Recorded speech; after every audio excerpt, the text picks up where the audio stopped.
Строительство полигона в селе Кацикыт Гулрыбского района началось в октябре 2021 года в рамках инвестпрограммы. О проделанной работе главе государства доложил начальник УКС Тимур Агырба. Финансирование мероприятия было распределено на 2 года. На текущий момент завершается первый этап строительных работ. На полигоне площадью 12 гектаров уже обустроен котлован для отходов. Установлена сортировочная линия, которая будет сортировать около 215 тысяч кубов мусора в год. Сортированный мусор подается на прессовочную ленту, там он прессуется, и это уже вторичное сырье, которое можно будет реализовывать, предприятие, которое будет здесь работать, оно его будет. Все остальное подается вот на 2 ленты, под лентами будут стоять грузовые автомобили, которые будут свозить на котлован. Это все органика, которая будет в котловане прессоваться тоже бульдозерами, катками. В принципе, весь процесс, весь цикл такой. 12 человек внутри контейнера работает, 12 постов на самом предприятии. Внутри этого предприятия там до 25 человек должно работать, чтобы его обслуживать. Это водители, операторы, там, управляющие и так далее. Приблизительно на 5 лет котлован первый нам хватает. Потом в следующей карте надо будет расширять котлованы, то есть следующим этапом еще один. В год у нас сколько? 215 тысяч. Это то, что может обработать эта сортировочная линия. Ориентировочно такой же объем мусора у нас и в Гулрыбще, и в Сухуми, но так как сортироваться этот мусор будет, и процентов 25 всего будет попадать на котлован. Остальное все будет прессоваться и по вашим расчетам этого котлована одного хватит на при 5 правильной лет. сортировке первый котлован хватит на 5 лет. Уже года через 4 надо будет начинать второй котлован. Весь вот этот комплекс у нас изначально стоил 112, но после пересчета в 2022 году 136 миллионов стоимость этого объекта. На втором этапе планируется строительство очистных сооружений. Оборудование производят в Подмосковье. Примерно через 3 месяца оно будет на месте, после чего приступят к монтажу. Вдоль котлована уложены дренажные трубы, по которым будет поступать вся сточная вода. 12 человек будут сортировать мусор, извлекая из него фракции металла, пластика, бумаги, стекла. Затем органические отходы, которые будут сбрасываться в котлован и утрамбовываться. Когда котлован заполнится, будет произведена рекультивация земель. Далее в администрации Гулрыбского района состоялось совещание президента с активом района. В работе приняли участие премьер-министр Александр Анкваб, руководитель администрации президента Джансух Нанба, министр иностранных дел Инал Арзанба, министр внутренних дел Роберт Киут. С докладом о деятельности администрации района за первое полугодие выступил глава администрации Саид Харази. Доходная часть бюджета района за отчетный период выполнена на 104%.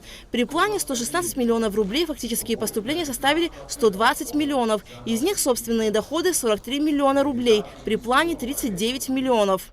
По сравнению с аналогичным периодом 2022 года поступление собственных доходов увеличилось на 5 миллионов 350 тысяч рублей, или 14%.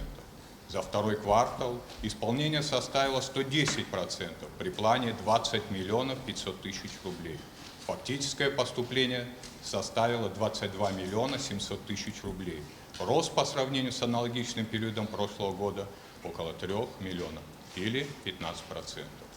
Основными источниками налоговых и неналоговых поступлений в общей сумме доходов бюджета является подоходный налог, удельный вес которого составляет 56%. За первое полугодие 2023 года было поступление в виде дотаций из республиканского бюджета в сумме 25 миллионов 700 тысяч рублей. При плановом показателе 24 миллиона 900 тысяч рублей, или 103%. И субсидии 48 миллионов 40 тысяч рублей. При плане 48 миллионов 245 тысяч рублей, или 99%.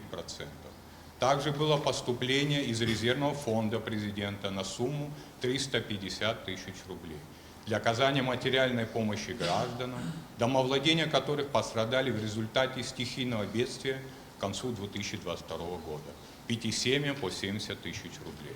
А также из резервного фонда Кабинета министров в сумме 3 миллиона 538 тысяч рублей, 3 миллиона на приобретение 2 единиц спецтехники для нужд ЖКХ, 538 тысяч для покупки насосов. Расходная часть бюджета выполнена более чем на 94%. При плане в 128 миллионов рублей израсходовано более 121 миллиона, что на 15% больше, чем за аналогичный период прошлого года. Основные расходы приходятся на образование почти 45% от общей суммы. Саид Харари рассказал, что до войны в Гулырбском районе функционировало 13 объектов санаторно-курортного назначения различной категории. В настоящее время восстановлен и функционирует только один объект. Произведена реконструкция бывшего дома отдыха Совета министров Абхазской ССР. 4 объекта на стадии проектирования: дом отдыха «Лазурь», дом отдыха «Тольятти», дом отдыха МВД, пансионат «Агудзера».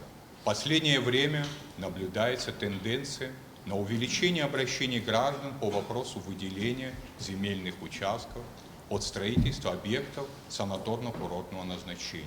Администрацией Гулибского района представлены под эти цели земельные участки площадью 17,5 гектаров 19 юридическим лицам. Введены в эксплуатацию 3 объекта. На стадии проектирования и строительства 10 объектов. Особое внимание в районе приковано к вопросам реконструкции аэропорта. Открытие аэропорта придаст импульс и внесет существенное развитие национальной экономики, туризма, сельского хозяйства и других сфер жизни, как района, так и республики в целом. Всего в Гулырбском районе за первое полугодие текущего года зарегистрировано 978 налогоплательщиков. Плановые показатели налоговых и иных платежей за первое полугодие выполнены более чем на 125%. Динамика роста составила более 117%. Суммарная разница плана по сравнению с фактическими поступлениями прошлого года составила 11 миллионов 21 тысячу 600 рублей. За аналогичный период прошлого года при плане 30 миллионов 783 тысячи 700 рублей поступления налоговых и иных платежей в бюджет составили 46 миллионов 277 тысяч рублей. В разрезе по видам налоговых платежей плановые показатели выполнены по всем видам без исключения. Общий объем пахотных земель в этом году в районе составил 800 гектаров. Районная администрация за счет бюджета средств вспахала более 86 гектаров земли для семей погибших и инвалидов Отечественной войны народа Абхазии. Основное сельскохозяйственное направление района – цитрусовые. Количество цитрусов по состоянию на 01.01.23 года передано из государственного сектора в аренду 233 гектаров или 100 200 корней. По данным сельскохозяйственной переписи, проведенной в 2022 году, в частном секторе цитрусовые занимает 893 гектаров или 430 тысяч корней. Производство цитрусовых в 2022 году это был рекордный урожай, более 22 тысяч тонн. Производство цитрусовых в Абхазии до войны 120-130 тысяч тонн, а в Гулырбском районе от 30 до 40 тысяч тонн. В настоящее время серьезным показателем является отсутствие переработки сельхозпродукции. Переработкой цитрусовых плодов до войны занимался Дранский консервный завод. На заводе производили концентрат мандаринового сока. По количеству и ассортименту произведенной продукции, к сожалению, данные не сохранились. Из субтропических культур района выращивает хурму, это 12 100 корней, фейхоа 32 900 корней, инжир 8 600 корней. Кроме этого, после войны с 2004 года ОАО «Вины и воды Абхазии» заложили 250 га виноградников. Вы это знаете, это в Владимировской зоне, в Шапах и Дранде. В течение первого полугодия в районе была проведена работа по расчистке линии электропередачи протяженностью 50 километров. Заменены 35 рубильников, восстановлены высоковольтные кабели, заменены на железобетонные 143 деревянные опоры. Было установлено дополнительно 11 трансформаторов. Как сообщил начальник РЭС Гулырбского района Зураб Ханагу, за последние 6 месяцев было установлено 132 прибора учета электроэнергии.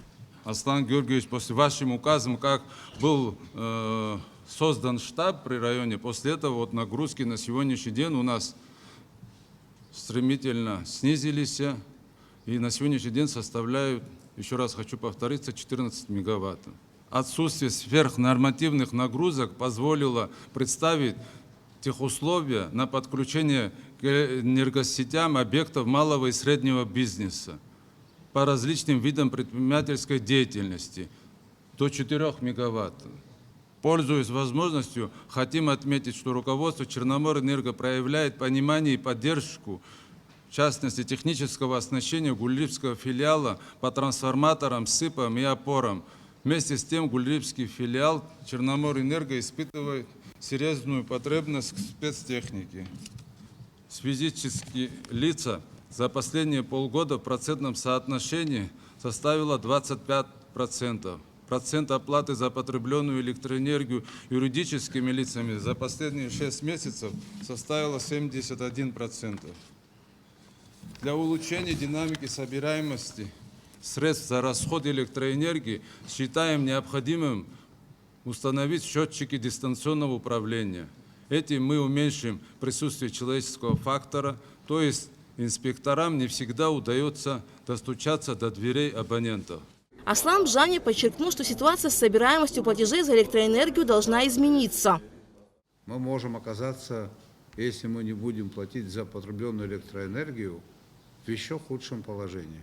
Я не думаю, что тут проблема только в том, что людям нечем платить. Нам надо хорошо еще подумать активу, руководству района, как сделать так, чтобы платежи все-таки были. Уровень повысить. Но если бы не платило 30%, 40%, это было бы понятно. Как вы оцениваете уровень жизни жителей Гульрипского района? Вот 15% заплатили, 85% не заплатили. Это категория, которая не может себе позволить, или наоборот? 15 не могут себе позволить, а 85 могут. Я все-таки думаю, что могут. Поэтому тут надо этой проблемой заниматься более, может быть, системно. Главы администрации сел на местах должны подключиться и называть вещи своими именами. И неплательщиков тоже.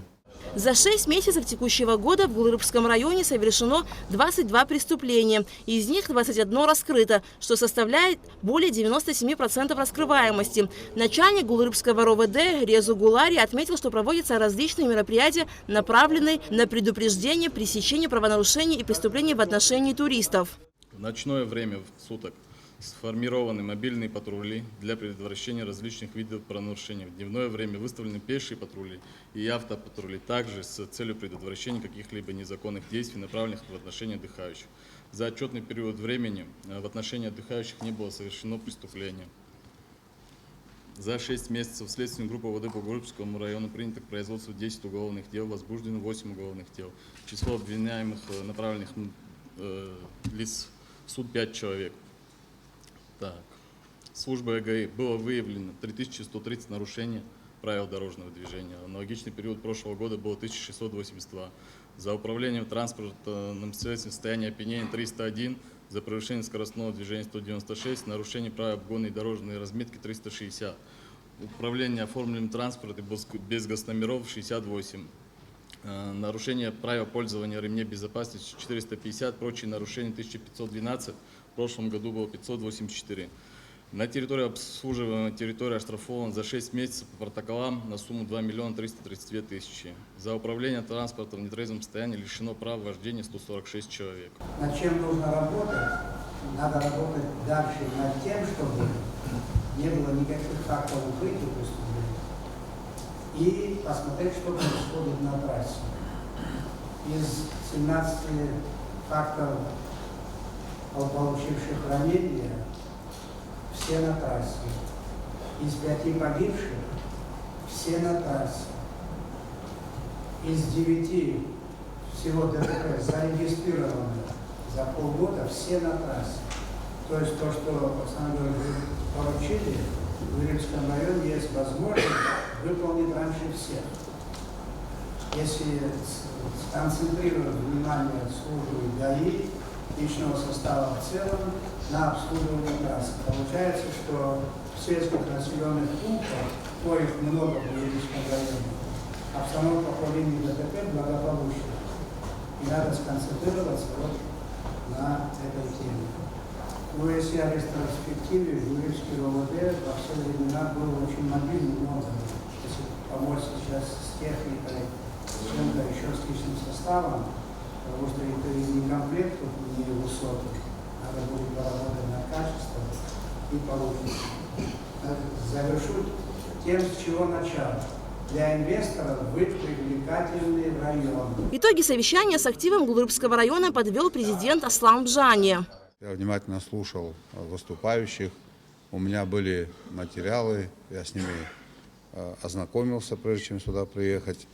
Видно, что работа продолжается, есть определенная динамика, но я как бы исхожу из того, что нам необходимо нашей работе придать дополнительный импульс, потому как и у района, и у республики в целом есть потенциал, который не раскрыт. Потенциал он может остаться нераскрытым, если не приложить должное, нужное усилие для его раскрытия. Что я имею в виду? Вот выступал начальник налоговой инспекции, и вот вы называли цифры о том, что налоговые поступления и в прошлом году, и в этом году, вы сравнивали с аналогичным периодом прошлого года, есть сверхплановые доходы. И это, конечно, хорошо, но нам нужны другие результаты. Вот глава района информировал, мы обсуждали, конечно же, Гулрыбский район имеет колоссальные возможности. Как свидетельствует статистика, в районе проживало 55 тысяч жителей до военный период. Сейчас проживает что-то около 18 тысяч жителей. И тут один из самых высоких процентов занятости по всей Абхазии.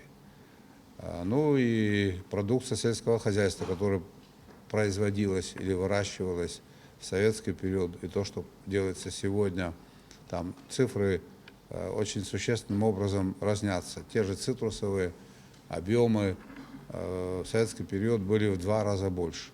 Это говорит о том, что у нас есть куда расти. Мы в эту отрасль должны привлекать инвестиции. Мы занимаемся тем, что пытаемся поддерживать сельскохозяйственную отрасль. Государственный бюджет на эти виды работ имеет определенные, скажем так, цифры. По-моему, даже в вашем районе на 8 миллионов рублей, да, отобраны программы. Это программа, которую реализует Министерство сельского хозяйства. Конечно, это хорошо, потому что такого не было, но этого очень мало, коллеги. Этого очень и очень мало. Нам необходимо думать над тем, вот Гулрыбский район – это маленькая Абхазия. У нас примерно везде такие проблемы. А особенность Гулрыбского района еще состоит в том, что он, наверное, в большей степени, чем любой другой район, интернационален. Хотя бы в Гагре, наверное, то же самое. Я считаю, что это плюс. А вот как нам сделать так, чтобы наши возможности были больше? Как нашим возможностям расшириться? Самая главная задача, которая стоит у руководства страны, это обеспечить, первая и самая главная задача, это обеспечить безопасность наших граждан в самом широком смысле этого слова, начиная от военной безопасности. Как это сделать, не имея на то соответствующие возможности экономические? Поэтому мы можем долго говорить, мы можем, скажем так, обсуждать разные проблемы, и в конечном итоге решение большинства проблем, и не только проблем безопасности, социально-экономических проблем, социальных проблем, будут упираться в то, что не хватает денег в бюджете. Поэтому параллельно вот эти вопросы нам необходимо решать. Обеспечение безопасности государства и решение экономических вопросов. Президент напомнил, что по его инициативе и поручению правительством подготовлена программа развития туристической отрасли. Знаете, как идет обсуждение, в том числе в парламенте, общественной партии и движения. Очень много в этом вопросе, на мой взгляд, это вопрос, который в большей степени является экономическим, он политизирован. Да, это шаг, который ранее нами не был совершен. Какие этот шаг могут нести риски? Вот в этой плоскости обстоятельного разговора мы хотим и ждем. У нас есть что ответить. У меня, как у президента, как у членов у Кабинета министров, у министров, для чего это делается, как нам обеспечить быстрый рост. Вот я, глава района, докладывал, да, у нас есть такие планы, мы очень надеемся, на то, что этот план будет реализован по восстановлению воздушного сообщения между Абхазией и Россией. Но вы, жители Гулибского района, знаете о том, что насколько это было, скажем так, во всех отношениях как хорошо, полезно, когда работал аэропорт. Старшее поколение знают. Целый город был основан в связи с тем, что был аэропорт. Но даже в советские времена Сухумский аэропорт не был прибыльным предприятием. Все это работало в рамках Министерства гражданской авиации. И в целом эта отрасль была прибыльной, и отрасль датировала там отдельные свои составные предприятия. Что и было на примере города Сухум, аэропорта города Сухум. Сейчас для того, чтобы реализовать такой масштабный проект, который нам очень необходим, в крайней степени необходим, туда необходимо вложить большие деньги. У государства денег нет. Значит, речь идет о том, чтобы привлечь инвестора. А инвестор – это человек, который рискует своими деньгами. Он должен видеть горизонт, когда эти деньги могут быть ему возвращены. Нам с вами, жителям Абхазии, важно, чтобы предприятие работало, чтобы воздушный мост был налажен. По большому счету риски на себя берет инвестор. И для того, чтобы эти риски были минимизированы, мы должны, во-первых, как это делается у вас и неплохо делается, обеспечить безопасность наших граждан. Я уже имею в виду не военную, общественную безопасность, общественный правопорядок. И предложить данному инвестору максимально удобные условия. Потому что речь идет о частных деньгах, государство такими деньгами не располагает. И если нам вместе удастся выйти на решение данного вопроса, конечно же, очень многое изменится к лучшему. Очень много изменится к лучшему. Я сейчас говорю об этом очень осторожно, потому что еще есть над чем работать. Да, межправительственное соглашение было подписано. Сейчас должно быть, идет работа уже над проектом договора конкретно с инвестором, порядок его отбора и так далее. И пока это все не состоится, мы можем говорить, что предположительно и так далее. Вот глава района выступал и рассказывал о том, что есть планы по строительству отелей. Предположительно это будет, он называл цифры, поступления в бюджет столько-то рабочих мест. Пока чаще всего мы можем и пользуемся таким термином, как предположительно, потому что твердого движения вперед мы еще обеспечить не смогли. Программа развития туристической отрасли нуждается в поддержке граждан. Риски для инвестора имеются, и они понятны, но нужно сделать все, чтобы их минимизировать, подчеркнул Аслан Бжани. Сочинский аэропорт в прошлом году обслужил 11 миллионов туристов. 11 миллионов пассажиров и 7,5 миллионов туристов. Но 7,5 миллионов туристов в Сочи не приехало бы, если бы у них не было средств размещения. В Сочи средств размещения больше, чем у нас, почти в 7 раз. У нас около 45 тысяч организованных мест размещения. Там больше 200, намного больше 200. Поэтому такой туристический поток и возможно обеспечить. А как это увязать к аэропорту? Те, кто вкладывают деньги в аэропорт, они каким образом должны свои деньги отыграть? Только за счет того, что будет серьезный туристический поток. И поэтому параллельно мы все это делаем. Это вещи, которые увязаны. Когда некоторые люди говорят о том, что создаются какие-то анклавы, что это может привести к изменению демографической ситуации в Абхазии, это ни в коем мере не соответствует действительности. Демографическая ситуация или население Абхазии – это люди, которые проживают постоянно в Абхазии и имеют абхазское гражданство. Как раз-таки закон и предусматривает, и там четко прописаны дополнительные условия, которые исключают приобретение гражданства, автоматическое приобретение гражданства или приобретение гражданства вообще в отношении лиц, которые могут быть владельцами данной коммерческой недвижимости. Учитывается фактор войны, которая относительно недавно у нас прошла. Все это продумано. Но тем не менее дискуссия имеет место быть.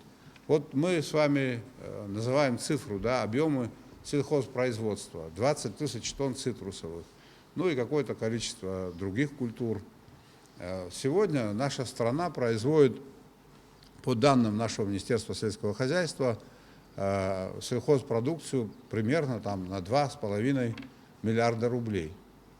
Ну, если мы сумеем, эти вещи надо запараллелить, запустить программу строительства апарт-отелей. Если мы сумеем с помощью вот этого увеличить поток туристов, потребителей нашей продукции, если эта программа будет принята и реализована, а для того, чтобы она была реализована, ее нужно только принять, я не сомневаюсь в том, что она будет реализована, мы можем загрузить наших аграриев дополнительной работой.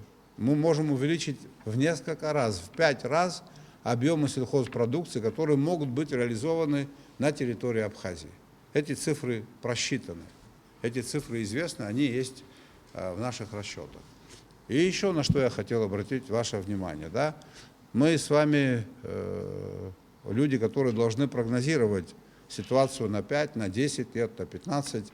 Вот сейчас мы уже остро испытываем проблему, связанную с энергетикой. Летом более или менее дела обстоят, зимой, значит, мощностей не хватает, потому что люди переходят все на отопление, на вся горячая вода, значит, на электричество и так далее. Это надо менять. Для того, чтобы это поменять, мы в свое время обратились в соответствующие институты проектные. Нам подготовили проект, вернее, схему газификации Республики Абхазия. Но для того, чтобы эта схема была реализована в практической плоскости, для того, чтобы в газовую отрасль Абхазии были вложены существенные средства, тот же инвестор должен понимать, в какие сроки произойдет окупание этих средств, кто будет конечным потребителем. И вот когда, как известно, газ может стать источником, в том числе газовая генерация – это источник появления новой электроэнергии, там есть определенные расчеты. Сегодня у нас те тарифы, которые существуют, это долгая история. С учетом наших тарифов, газификация Абхазии и генерация электроэнергии с помощью газа – это схема тяжело реализуемая. Но если у нас будут крупные игроки в туристической отрасли, отели, апарт-отели, с ними по-другому. Мы изучаем этот рынок. Стоимость электроэнергии для бизнеса в том же Адлере или в Олимпийской деревне киловатт около 8 рублей. Соответственно, газовики считают, там 3,5 рубля, 4 – это та цена, которую они могли бы предложить. Понятно, что население не может купить, но крупные отели, крупные ательеры такую электроэнергию купили бы. И это бы разгрузило нашу систему. Потом мы перешли бы ко второму этапу. Самое главное, чтобы этот продукт был, покупатель на него найдется. Если будет соответствующий туристический поток, у нас будет работать на другом уровне Абхазская железная дорога. Для того, чтобы Абхазская железная дорога работала на другом уровне, необходимо туда вкладывать деньги. А люди – это и есть деньги, которые принесут, там, в качестве билетов оплатят, грузами будут. Поэтому это все взаимосвязано. Наша железная дорога сегодня показывает неплохие результаты, но то, что было с Советским Союзом, это колоссальная разница. Это как раз-таки о том потенциале, которым мы располагаем, и он не задействован, потому что мы в этом смысле должное решение к сегодняшнему дню еще не принимали. Или же вот сейчас вот запустили морское сообщение, пошел круизный корабль. Старшее поколение помнит, что это было обычное явление в советское время. И не один круизный корабль, там 3 круизных корабля одновременно пришвартовывались к порту, и бывали случаи, когда на рейде еще стояли. Это же поток людей, это же развитие экономики, это же торговля, это развитие, значит, малого бизнеса. Но я все начал, если вы помните, с безопасности, а потом уже перешел на вопросы экономического развития. Вот задачи, которые мы должны с вами решить. Вот здесь, на этом уровне, когда я говорю вам об этих проблемах, я свою миссию воспринимаю именно таким образом, чтобы решить эти проблемы, чтобы наши граждане жили лучше, чтобы качество образования было лучше, чем есть, качество медицины, качество автомобильных дорог и всего качество жизни, чтобы стало другим, чтобы люди не уезжали. У нас же отток происходит. Мы же сегодня обсуждаем итоги деятельности. Это слово «деятельность», если на второй план, итоги нашей работы. Что мы наработали во всех сферах? Сколько урожая мы вырастили? Для чего мы это делаем? Для того, чтобы наши семьи жили богато, для того, чтобы наши семьи, наши люди, наши граждане жили долго и счастливо, чтобы они были в достатке, чтобы сохранить свою идентичность, чтобы никто на нас не посягал, чтобы наши вооруженные силы были адекватны той угрозе, которая может быть. Мы поэтому сегодня, по большому счету, здесь собрались. И эти цифры обсуждаем, потому что они характеризуют состояние наших с вами дел и наших текущих возможностей. Вы знаете, чтобы сохраниться, надо измениться. Если наши подходы не будут меняться, результат нашей деятельности будет такой, как был. Значит, нам нужны новые подходы, нам нужны новые решения, и их бояться не нужно. Я хочу вас проинформировать. Эта идеология является идеологией руководства Абхазии и всех ответственных лиц. То, что мы хотим сделать, направлено только на то, чтобы укрепить нашу обороноспособность и повысить качество жизни для наших граждан. Чтобы Абхазия стала тем местом, где жить удобно, комфортно и симпатично.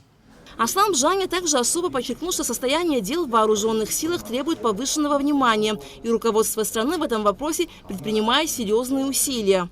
Наши вооруженные силы, несмотря на сложности, тоже прогрессируют. Мы знаем наши проблемы, и вы знаете об этом. В последнее время существенное повышение бюджета для Министерства обороны. Мы тоже проводим часто учения и между нашими вооруженными структурами вооруженных сил и вместе с подразделениями вооруженных сил Российской Федерации. Мы готовы, наши вооруженные силы, вместе с нашими ополченцами, отразить агрессию противника. Но очень важно, противник он один или со своими союзниками. Вот о чем идет речь. Сегодня с Россией сколько государств воюет? Вот и вся история. И с нами будут, скорее всего, воевать все вместе в союзе. А об этом идет речь. Значит, мы должны быть вместе в этом смысле, в плане обеспечения военной безопасности с Российской Федерацией. И мы допустили стратегически важную ошибку, масштабнейшую ошибку в свое время, не создав, имея такую возможность, еще одну военную базу в Ачимчирском районе. Я об этом говорил и еще раз говорю. Это была серьезнейшая ошибка. И когда некоторые общественные деятели комментируют данное событие по-своему, вы им не верьте. Там речь не шла о том, что нужно было передать в собственность 50 гектаров в селе Миркула, Российской Федерации нет. Так же, как и все остальные военные базы или пограничные городки, на таких же условиях. Земля должна была быть в аренде. При этом наши вооруженные силы должны были быть переоснащены современными видами вооружения. И вот этот вопрос тоже был политизирован, и в конечном итоге мы не получили результат. Это история, которая длилась с 2015 по 2019 год. В 2019 году на этой истории поставили жирный крест. И это сделала в большей степени абхазская сторона. И я хочу, чтобы вы об этом знали. Я бы не хотел, чтобы в других вопросах, очень важных, о которых я говорил чуть выше, мы не наступили на те же самые грабли. Отторгли то, что предлагается, не имея никакой альтернативы. Кстати, мы нашим оппонентам и говорим, если вам не нравится то, что предлагается в плане развития туризма и смежных отраслей, это туризм, строительство, сельское хозяйство, торговля, сфера бытового обслуживания, и так далее. Тогда вы предложите что-нибудь в качестве альтернативы, которая может работать так эффективно и быстро решить наши задачи. Нет ничего в ответ. У министра иностранных дел Абхазии поинтересовались, могла ли отразиться на Абхазии попытка мятежа в России. Инал Ардзенба рассказал, что если бы ситуация не стабилизировалась, то Абхазия оказалась бы в зоне прямого военного столкновения. Серьезная, очень важная ситуация в России была весьма напряженная. Президент Российской Федерации Владимир Путин был вынужден совершить и принять экстраординарные меры по обеспечению безопасности в Российской Федерации. Президент Республики Абхазия высказал поддержку. Это могло бы очень серьезно повлиять на ситуацию в Республике Абхазия. Вы знаете, что руководство Грузии провело закрытое заседание Совета Безопасности. И не только представители оппозиции, но и представители действующего руководства Грузии обсуждали наступательную операцию по отношению к нашей стране. И если бы ситуация в России не стабилизировалась, то мы бы с вами могли оказаться в ситуации прямого военного столкновения. Поэтому полностью поддерживаю слова президента о том, что нам нужно менять подходы. Мы сегодня находимся в очень сложном положении, прежде всего социально-экономическом, которое нужно менять для того, чтобы быть готовыми к тем вызовам, которые могут быть сегодня, завтра или послезавтра. То, что ситуация стабилизировалась, это достижение президента России. Однако же в мире ситуация очень сложная, и никто не знает, что будет дальше. Как себя поведут различные партнеры, с которыми Россия ведет диалог. Руководитель района правильно отметил, что, может быть, не весь мир воюет с Россией, но его значительная часть. Это прежде всего англосаксонский мир. При этом Россию поддерживают многие страны, и страны Африки, скажем, лидеры стран сейчас поедут в Россию на большой форум. Это и страны Азиатско-Тихоокеанского региона, страны Латинской Америки. И мы, как надежные союзники Российской Федерации, стоим рядом. Поэтому, отвечая на ваш вопрос, хочу сказать еще раз, что ситуация очень сложная, ситуация непредсказуемая, и нужно готовиться к разным сценариям. Это крайне важно. Нам нужно объединиться, нам нужно вырабатывать новые экономические программы и идти вперед, и сделать шаг в будущее. На встрече с активом Глырбского района также выступил глава Абхазской православной церкви иерей Виссарион Аплия. Вот какая полезная встреча сегодня. Это радуется душа, радуемся мы все от таких встреч. Президент, премьер, министры, глава. Вот мы все родные сидим и обсуждаем. Есть, конечно, какие-то недостатки. Но это недостатки надо исправлять.